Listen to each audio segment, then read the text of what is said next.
typical graduation of somebody even professionally to a fund management role starts by them being an analyst. And so typically the hierarchy is you join a fund or a buy-side company as an analyst, you grow into an associate role, you go into a partner role, and ultimately you become a fund manager.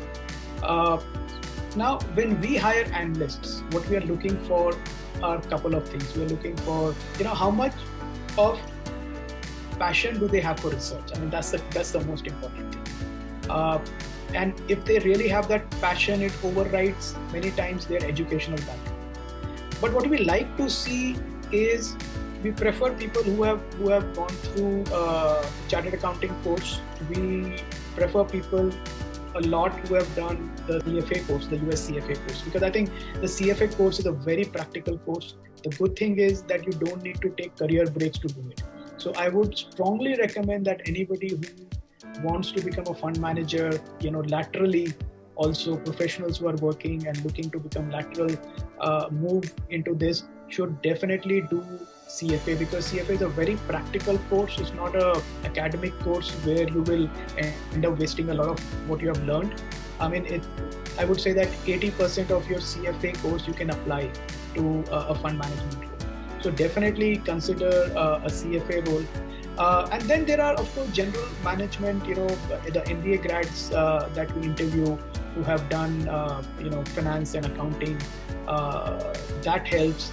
But there have been cases, Nikar, that, we have overlooked a lot of this. For somebody who really stands out for their passion for research and passion for, learning and passion for fund management. We have seen that.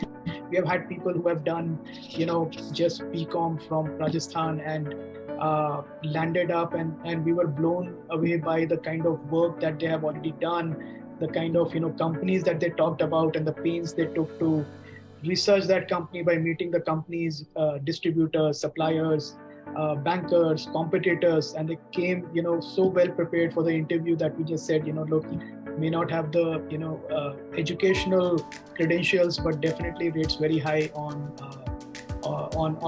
passion for research.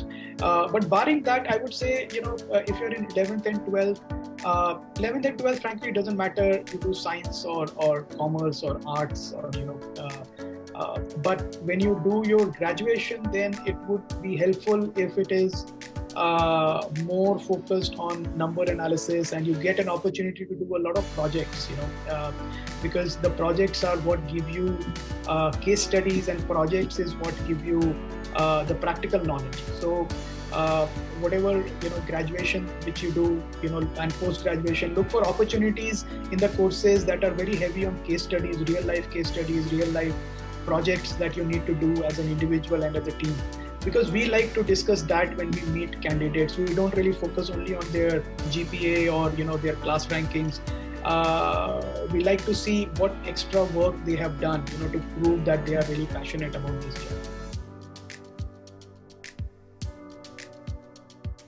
I think bachelor's levels, we say bachelor's in financial management or bachelor's in economics. Economics is, I think, highly underrated. Both macro and microeconomics.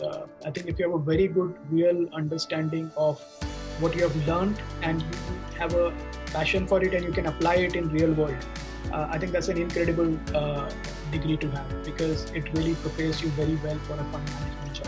And I'm talking about, an understanding of both macro and micro. You can't just have macro and not have micro. So if that goes, and financial management purely from the reason that I am assuming that you will be well trained in looking at annual reports and looking at a company's financials, and you can create financial plans, you can create financial forecasts on your own, you can do a lot of due diligence activity.